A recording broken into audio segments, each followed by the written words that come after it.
Assalamualaikum warahmatullahi wabarakatuh. Selamat pagi, salam sejahtera untuk kita semua.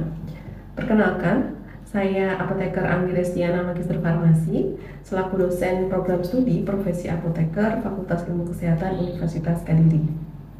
Pada kesempatan kali ini, saya akan menjelaskan salah satu mata kuliah yang saya ampu, yakni Manajemen Farmasi. Adapun penjelasan kali ini adalah dalam rangka unjuk kerja Tridharma Perguruan Tinggi di bidang pengajaran. Dalam proses pembelajaran mata kuliah ini, saya menerapkan komponen DIA, yaitu delivery atau penyampaian materi pembelajaran, interaktif, dan assessment.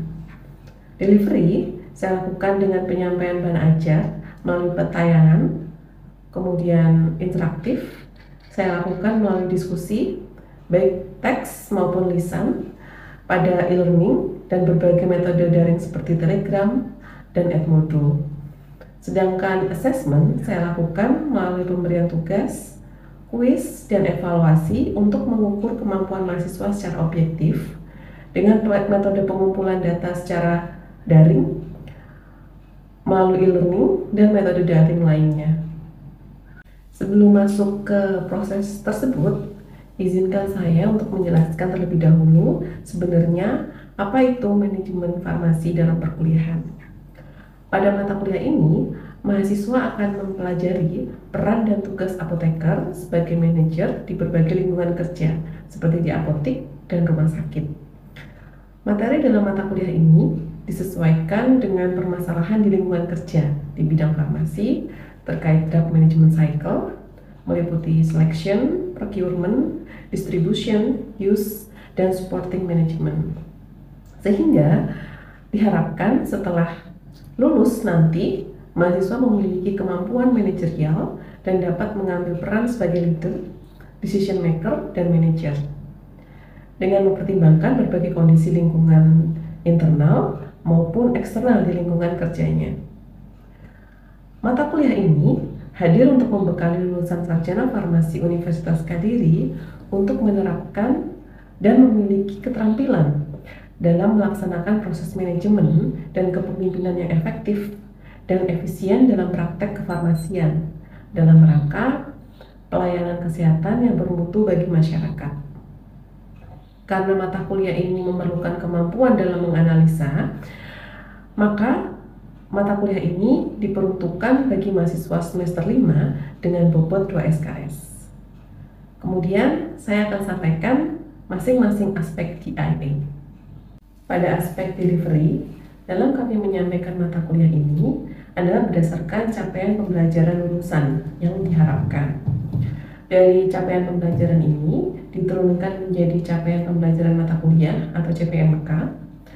Hal ini untuk memastikan bahwa apa yang disampaikan di mata kuliah ini bersinergi dengan profil lulusan yang diharapkan oleh institusi. Adapun CPMK pada mata kuliah ini adalah mahasiswa dapat menerapkan dan memiliki keterampilan dalam melaksanakan proses manajemen dan kepemimpinan yang efektif dan efisien dalam praktek kefarmasian dalam rangka pelayanan kesehatan yang bermutu bagi masyarakat. Dari CPMK ini, maka kami menurunkan pada sub CPMK menjadi 14 sub CPMK yang mana terbagi menjadi 14 pertemuan. Pada 14 pertemuan ini kami membagi menjadi 2 bagian, yaitu manajemen farmasi rumah sakit dan manajemen farmasi apotik, di mana dalam penyampaiannya dilakukan secara tim teaching. Pada manajemen farmasi rumah sakit, topik yang dikemas adalah dalam 7 pertemuan, mulai dari rumah sakit dan farmasi rumah sakit, kemudian sampai ke farmakoekonomi. Kemudian sedangkan pada manajemen farmasi di apotik, topik yang dikemas adalah dalam 7 pertemuan, mulai dari desain dan rancangan apotik hingga penggunaan rasio dalam analisa laporan keuangan dan siklus pengelolaan logistik.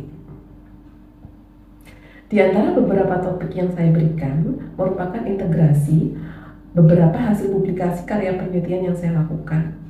Semua topik ini disampaikan dengan sistem pembelajaran yang berpusat pada mahasiswa atau Student Centered Learning dengan metode pembelajaran ceramah, kemudian forum group discussion, dan problem based learning. Interaksi dengan mahasiswa biasanya saya lakukan di tengah-tengah perkuliahan melalui pemberian pertanyaan terkait dengan pembelajaran pada pertemuan lalu dan berbagai feedback terkait dengan perkuliahan yang dilakukan. Banyak metode yang saya gunakan, yaitu Zoom Meeting dan Telegram. Dengan berbagai metode ini, diharapkan mahasiswa bisa mengemukakan pendapatnya, menjawab sesuai pemahaman mereka, sehingga kita tahu kompetensi yang sudah dicapai oleh masing-masing mahasiswa. Dengan begitu, mahasiswa akan terlatih dan tertanam untuk mempunyai tanggung jawab yang lebih besar dan terbiasa dengan proses pembelajaran. Assessment merupakan sistem penilaian yang saya lakukan untuk menilai kompetensi mahasiswa secara objektif. Sistem penilaian ini didasarkan pada masing-masing sub CPMK pada mata kuliah ini. Pada awal perkuliahan, saya menjelaskan kontrak kuliah yang di dalamnya membahas tentang sistem penilaian yang saya terapkan dalam menilai kompetensi mahasiswa. Dengan begitu, diharapkan mahasiswa dapat mengetahui gambaran umum dalam penilaian perkuliahan, sehingga diharapkan mahasiswa memiliki persiapan yang matang. Pada proses assessment terbagi pada 14 pertemuan. Pada masing-masing sub CPMK memiliki bobot penilaian yang berbeda-beda. Teknik penilaian memperhatikan 3 aspek, yaitu bentuk dan kriteria penilaian, indikator penilaian, dan bobot pada masing-masing indikator penilaian. Bentuk penilaian berupa tes, sedangkan kriteria penilaian bergantung pada masing-masing indikator kemampuan akhir yang direncanakan.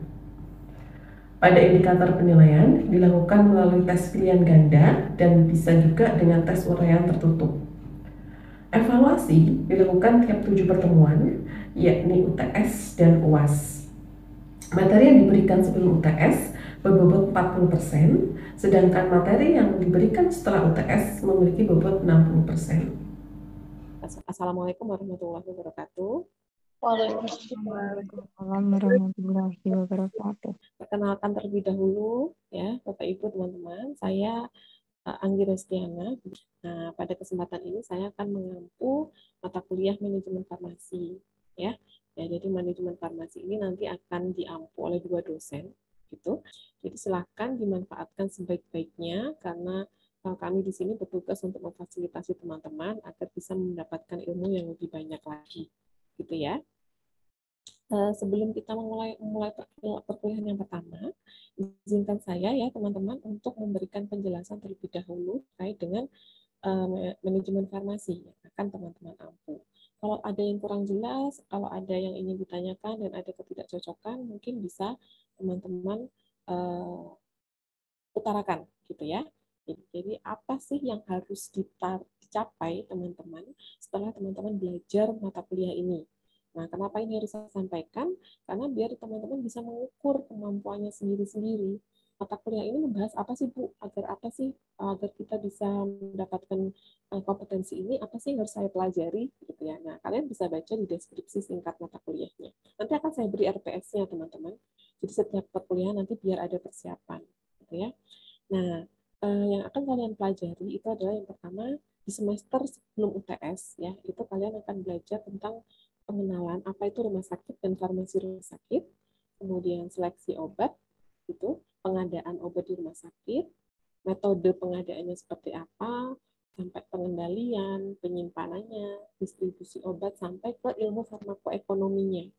Karena penting ya, farmakoekonomi sekarang itu sudah sangat dibutuhkan, apalagi era BPJS atau era asuransi begitu ya. Nah, itu farmakoekonomi ini kalian harus bisa tahu. Nah, setelah itu kita akan menjalani UTS, teman-teman. Ya. Jadi, teknik penilaian yang akan saya lakukan itu meliputi 3 hal ini yang perlu teman-teman tahu. Ya. Nanti ada bentuknya, ada tertulis pilihan ganda, ada juga yang uraian tertutup, dan ada juga kita memberikan penugasan gitu ya dari masing-masing pertemuan ini. Ini ya assessment-nya Bapak Ibu teman-teman. Jadi saya rekap komposisi nilainya. Jadi UTS nanti secara keseluruhan akan berbobot 40% dari semua nilai saya. Nah, ini untuk sebelum UTS ya, teman-teman yang saya ampu, saya saya akan memberikan nilai 10% pada kehadiran. Jadi sangat penting teman-teman nanti dalam mengisi absensi, karena nanti menyumbang 10% gitu ya. Kemudian keaktifan teman-teman. Jadi kalian kalau saya beri pertanyaan, kira-kira siapa yang jawab, nah itu akan saya nilai. Nah itu dia akan menyumbang 15%, tugas itu 20%. Tugas ini mungkin take home ya, jadi kalian bisa lakukan di rumah atau di tempat kerja mungkin. Kemudian kuis, nah, kuis itu saya lakukan pada hari H, jadi penilaiannya itu ada di hari tersebut.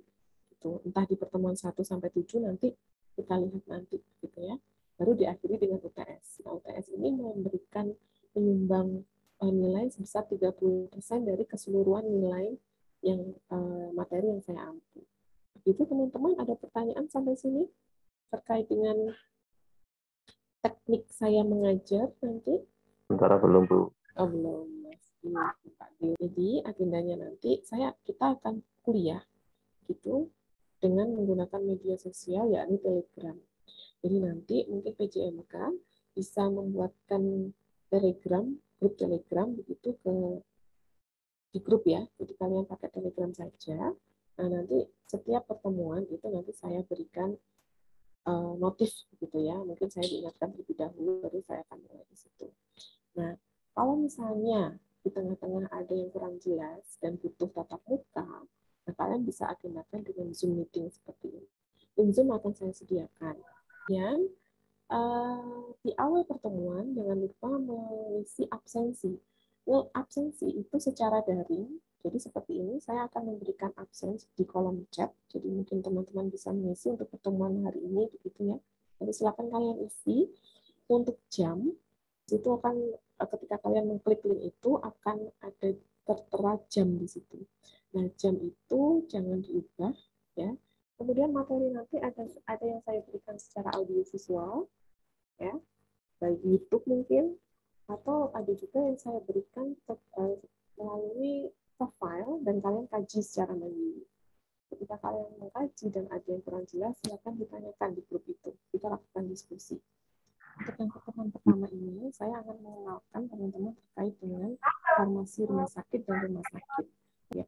Nah, kira-kira ada yang bisa berpendapat nggak? Bedanya apa sih rumah sakit dan farmasi rumah sakit? Mungkin Ya, silakan Pak. kalau rumah sakit itu intinya masalah keseluruhan, jadi menyangkut baik tindakan dan lain-lain, entah itu pelaksanaan itu masalah pendokteran ataupun masalah penyakitnya. Sedangkan kalau farmasi rumah sakit itu yang sebenarnya bertimbung khusus rumah sakit. Jadi intinya rumah sakit itu bagian besar dari farmasi. Atau kebalikannya, farmasi rumah sakit itu sebagian kecilnya dari rumah sakit itu sendiri. Terima kasih Pak. Nah, begitu ya. Jadi kalau dari Pak Deo di sini mengatakan bahwa rumah sakit itu lebih komprehensif gitu ya, lebih menyeluruh. Sedangkan farmasi rumah sakit udah itu aja, si farmasi mengkhususkan itu bagian farmasi rumah sakit aja. Ada yang mau menambahkan teman-teman? Kalau saya setuju dengan Pak Deo, Ibu. Oh, setuju ya. Iya, kalau rumah sakit itu secara keseluruhan menyediakan berbagai pelayanan, mulai pelayanan gawat darurat, farmasi, dan sebagainya. Kalau unit farmasi rumah sakit itu pelayanan di rumah sakit yang fokus pada pelayanan kefarmasiannya saja, seperti itu. Ya, terima kasih Mbak Nali, terima kasih Pak Dio atas responnya. Jadi memang betul antara rumah sakit dan farmasi rumah sakit itu kan memang rumah sakit itu fasilitasnya gitu, fasilitas yang secara menyeluruh mulai dari pendaftaran sampai pasien itu dapat obat. Tapi sedangkan farmasi rumah sakit itu adalah expertnya kita nih gitu ya, instalasi kita itu yang job desk-nya kita di situ gitu ya. Nah, sebelum kita ke farmasi rumah sakit, sebenarnya kalian harus tahu aturan-aturan yang ada di rumah sakit seperti apa, gitu ya. Nah, itu perlu kalian tahu dulu. Nah, nanti silahkan kalian bandingkan dengan aplikasi atau penerapan yang sudah teman-teman dan Bapak Ibu dapatkan di lapangan, dan kalian bandingkan, gitu ya, Bapak Ibu bandingkan dengan teorinya seperti apa. Nah, bagaimana teman-teman dan Bapak Ibu menyikapinya, itu kita bisa jadikan bahan diskusi, gitu ya. itu lebih baik gitu. Nah, kalau kita ingin mendirikan suatu rumah sakit itu dia harus mencakup 6 ini gitu ya, mulai dari equity sampai ke effectiveness, bagaimana dia menjamin pasiennya itu agar bisa mendapatkan pelayanan yang pasien oriented gitu ya, pasien itu diutamakan gitu. Kemudian kita benar-benar harus punya SOP gitu ya, atau standar operasional prosedur yang bisa memberikan jaminan gitu ya bahwa apa yang kita berikan kepada pasien itu sudah betul atau sesuai dengan standar standar profesi masing-masing. Nah, kalau kita yang di farmasi berarti kita harus bisa memiliki SOP yang mana menjamin bahwa pasien ini sudah diberikan oleh kita nih gitu ya suatu pelayanan yang sesuai dengan standar profesi kita atau mungkin bahkan lebih. Nah, itu parameternya di rumah sakitnya. Kemudian kita juga harus bisa memberikan kualitas outcome yang bagus. Apa sih outcome? Outcome itu misalnya pasien ini sembuh gitu. Pasien ini tekanan darahnya sudah normal, itu outcome ya, jadi hasil. Pasien ini puas dengan pelayanan kefarmasian kita. Pasien puas dengan pemantauan terapi obat kita. Nah, seperti itu. Itu yang teman-teman harus bisa kuasai nanti ya. Nah, berdasarkan klasifikasinya teman-teman, jadi rumah sakit itu ada 2 golongan. Ya. Kira-kira dari sini nih, teman-teman bisa nggak memberikan contoh dari masing-masing? Ada yang bisa? Mulai dari rumah sakit umum, rumah sakit khusus, rumah sakit publik, dan rumah sakit privat. Nah, tolong berikan contoh deh masing-masing. Rumah sakit umum itu yang mana sih? Contohnya itu apa sih? Ada yang bisa berpendapat? Mungkin untuk rumah sakit umum contohnya seperti kayak RSUD, karena sesuai dengan penjelasannya memberikan pelayanan kesehatan kepada semua bidang jenis penyakit. Di RSUD itu kan semua ditangani secara umum. Untuk yang rumah sakit khususnya mungkin kayak rumah sakit paru, khusus untuk penyakit-penyakit paru seperti itu, atau ya rumah sakit paru. Terus ada kayak rumah sakit kanker, di situ khusus untuk kanker. Hanya spesifik untuk penyakit kanker saja, tidak untuk penyakit umum yang lain. Kalau rumah sakit publik, rumah sakit Bayangkari mungkin contohnya, karena itu milik dari Polri. Seperti itu. Bayangkara ya, rumah sakit Bayangkara. Iya. Yang rumah sakit privatnya yang itu rumah sakit umum ya, Bu? Apa? Milik yayasan pribadi gitu ya, Bu? Apa contohnya? Nah, itu. Apa? Yang dimiliki oleh PT biasanya. Pabrik begitu biasanya memiliki suatu perusahaan atau rumah sakit sendiri. Contohnya apa kalau di sekitar kalian? Rumah sakit Pertamina. Pertamina. Betul. Terus apa lagi? UV ya tadi ya? Iya, Bu. Apalagi itu? Pertamina ya, banyak nih. Rumah sakit Saritas. Kemudian Rumah sakit Muhammadiyah. Itu banyak sekali ya, rumah sakit Muhammadiyah. Nah, apa sih bedanya gitu? Kalian kan sudah mengenal banget gitu, berarti ya sudah tahu. Bedanya di sini itu berdasarkan jenis pelayanan yang diberikan dan satunya berdasarkan pengelolaan. Nah, kalau misalnya rumah sakit seperti rumah sakit Islam, rumah sakit Muhammadiyah, rumah sakit Katolik atau rumah sakit Baptis itu pengelolaannya itu yang mengelola ya si perusahaan itu gitu, si pemerintah tidak ikut-ikut ya karena memang itu ada dari punyanya si perseroan itu. Tapi kalau rumah sakit publik ya memang rumah sakit itu memang milik pemerintah. Jadi kalau rumah sakit umum misalnya tadi RSUD dan sebagainya ya, itu bisa bersifat rumah sakit publik berdasarkan pengelolaannya. Tapi kalau berdasarkan pelayanan yang diberikan dia tergolong rumah sakit umum. Bisa dipahami ya. Jadi rumah sakit umum itu bisa jadi rumah sakit publik gitu ya, karena dikelola oleh pemerintah dalam hal pengelolaan. Tapi kalau berdasarkan pelayanannya dia termasuk umum karena apa? Karena dia melayani semua bidang dan jenis penyakit. Jelas ya. Bisa kalian bandingkan dengan yang ada di sekitaran kalian. Jadi sudah tahu bedanya ya. Seperti itu ya. Nah, kemudian rumah sakit umum itu juga sudah diklasifikasikan teman-teman. Dia RSUD dari sekian rumah sakit umum gitu ya. itu ada beda kelas gitu, ada perbedaan dalam kelasnya. Ada yang kelas A, ada yang kelas B, ada yang kelas C, dan ada yang kelas D. Gitu ya. Nah, coba kira-kira ada yang bisa memberikan contoh rumah sakit mana begitu yang masuk kelas A, kelas B, kelas C, dan kelas D? Saya coba ya, Bu. Ya, silakan, tidak apa-apa. Untuk yang kelas A, untuk rumah sakit umum daerah, kalau di dekat rumah saya itu ada di RSUD Kanjuruhan, sudah memiliki 4 spesialis dasar dan 5 spesialis penunjang medis. Lebih dari itu.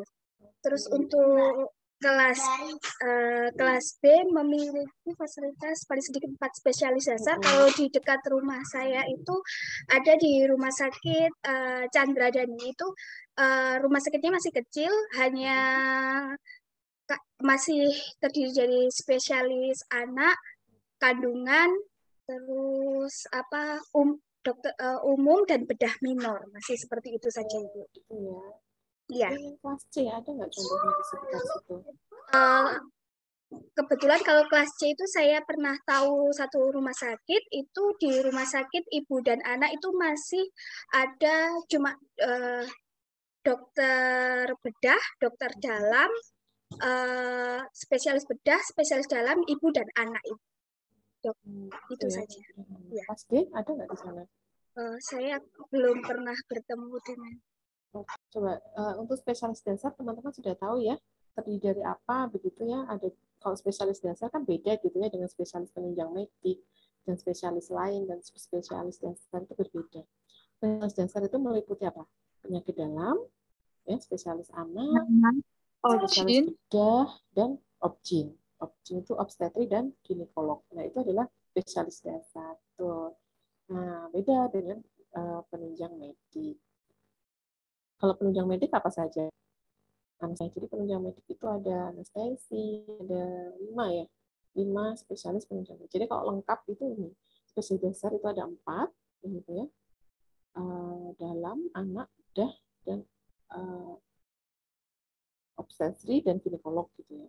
Kalau spesialis penunjang medik itu ada anestesi, ada radiologi, itu ada RM spesialis rehabilitasi medik begitu. Kemudian patologi klinik ya yang ada di lab yang memang bertanggung jawab pada laboratorium klinik itu, dan patologi anatomi itu ada penunjang medik, dan 8 spesialis lain yang tidak disebutkan di situ. Kalau subspesialis itu biasanya misalnya nih, kalau subspesialis itu contohnya iya mencoba menjawab, Bu. Boleh. Untuk obgyn itu POG. POG apa biasanya? Di belakangnya itu ada lagi tuh gelarnya gitu biasanya, nggak hanya SPOG aja, biasanya gitu spesialis. Jadi dia lebih spesifik lagi gitu ya sekarang ini. Misalnya kayak proses penyakit dalam, khusus di ginjal dan hati gitu loh maksudnya. Kita ada tuh kayak gitu. Pernah tahu nggak? Jadi kalau rumah sakit di Kanjuruhan ada kayak gitu nggak, Mbak Naili? Iya, Ibu. Ada ya kan? Nah, iya. itu namanya subspesialis, teman-teman. Jadi dia lebih fokus ke ginjal, atau mungkin juga spesialis penyakit dalam yang memang dia lebih ke pencernaan atau KGEH gitu ya, spesialis gastroenterologi apa gitu, hepatologi gitu, gastroenterologi hepatologi, dia memang spesifik ke penyakit dalam, ke pencernaan gitu ya. Nah itu namanya spesialis Bapak Ibu teman-teman. Jadi kalau misalnya ada 13 spesialis dasar di rumah sakit itu berarti dia masuk kelas A. Kalau di Jawa Timur, di Surabaya itu ada ya rumah sakit Dr. Sutomo ya kalau nggak salah ya. Nah itu masuk di kelas A. Jadi rumah sakit umum itu macam-macam. Ada juga yang mungkin di Jombang. Itu sama-sama rumah sakit umum daerah gitu yang dipegang oleh pemerintah. Tapi di sana masih masuk misalnya kelas B gitu ya. Nah itu bisa sama-sama rumah sakit umum tapi beda kelas gitu. Jadi kelas itu tidak membedakan bahwa dia bagus, tidak. Jadi kelas itu hanya membedakan adalah spesialisnya, spesialis penunjang medisnya, atau spesialisnya. dengan rumah sakit khusus seperti ibu dan anak tadi, ya. Nah, itu kalau perbedaannya di kelas A, B, dan C, dan teman-teman semua. Jadi kalau kita berbicara terkait rumah sakit umum, itu ada bisa kelas A, B, C, dan D. Tapi kalau kita berbicara terkait rumah sakit khusus, misalnya rumah sakit khusus ibu dan anak, rumah sakit kusta, rumah sakit paru, rumah sakit ortopedi, gitu ya, itu kan khusus untuk melayani suatu penyakit tertentu. Nah itu kalau enggak dia kelas A, kelas B, ya kelas C. Tergantung apa? Tergantung dari pelayanan medik yang ada di situ, yang disediakan di situ. Seperti itu ya teman-teman ya. Banyak sekali permasalahan yang terjadi di farmasi rumah sakit. Coba, saya pengen tahu di tempat kalian bekerja atau mungkin yang kalian sudah alami ketika kalian berkunjung ke rumah sakit berobat. Masalahnya apa? Yang ada di situ, problemnya apa? Di instalasi farmasi rumah sakit. Ada yang bisa menyebutkan? Mungkin. Ayo, Pak Dewo. Sangat bisa dilihat ya, dan sangat menjadi rahasia umum. Coba apa permasalahannya? Masalah pertama, masalah kesesuaian pemberian, misalnya kalau yang di rumah sakit, intinya apa yang misalnya yang dibutuhkan diresepkan, juga kadang-kadang disubstitusi atau digantikan itu. Kedua, masalah jumlah itu sendiri, misalnya jumlah stok, ininya stoknya. Oke, lebih ke ya stok ya. Ini permasalahan dalam gitu ya. Permasalahan rumah sakit yang ada di dalam kita gitu. Sebagai karyawan di situ, sebagai staf di situ. Ada lagi teman-teman? Saya, Bu. Ya, silakan Mbak Diana. Jadi di sini saya memposisikan sebagai pasien ya. Iya. Saya udah pernah, jadi saya bisa membandingkan dari 2 rumah sakit. Tapi saya yang pertama itu saya di RSC, tapi di RSC itu bisa umum kan Bu. Kalau di situ itu pelayanannya bagus, terus pas kita ngambil obat tuh si apotekernya itu juga memberikan informasi obat itu diminumnya kapan, terus efek sampingnya apa, terus ya pokoknya informasi itu. Terus kalau saya juga pernah ke RSUD Lawang. Nah kalau di situ itu ada sedikit perbedaan. Kalau di situ itu antriannya cukup lama dan tidak seinformatif yang di RSC. Tidak. Terima kasih. Terima kasih Mbak Diana. Terima kasih Pak Dewo. Kita sudah punya 2 permasalahan dari 2 sisi. Sisi kita menjadi seorang karyawan di situ dan sisi kita sebagai pasien. Nah, permasalahan yang disampaikan oleh Pak Dewo begitu dan yang disampaikan oleh Mbak Diana tadi itu akan selesai ketika drug management cycle ini berjalan maksimal. Berjalan maksimal maksudnya bagaimana? Semua ini sudah bisa dijalankan dan ada manajemen supportnya. Mulai dari organisasinya itu mensupport atau mendukung. Ya, organisasinya itu misalnya direktur utamanya atau mungkin segala macam bagian marketingnya, segala macam financingnya, keuangannya itu mendukung. Sistem informasinya, informasi manajemennya. Jadi teknologinya itu juga jalan. Ya. Kalau sudah didukung oleh e-prescribing, e-katalog, elektronik, hal-hal yang berbau dengan gitu. Nah, itu akan lebih cepat. Ini semua itu berjalan dan terintegrasi gitu ya. Dan human resource yang sumber daya manusianya ini itu sangat memegang peranan penting dalam menjalankan drug management cycle. Ya, mungkin ada yang ingin ditanyakan teman-teman? Ya, Ibu. Yang tidak IMK silakan membuat grup Telegram. Nanti untuk penugasan akan saya posting di situ untuk penugasan hari ini. Semoga pertemuan hari ini bermanfaat untuk kita semua. Saya akhiri untuk tatap muka kita hari ini. Mohon maaf kalau misalnya ada salah kata. Wassalamualaikum warahmatullahi wabarakatuh. Waalaikumsalam warahmatullahi wabarakatuh. Matur nuwun Ibu. Demikian PDD UKT-PT saya dalam bidang pengajaran.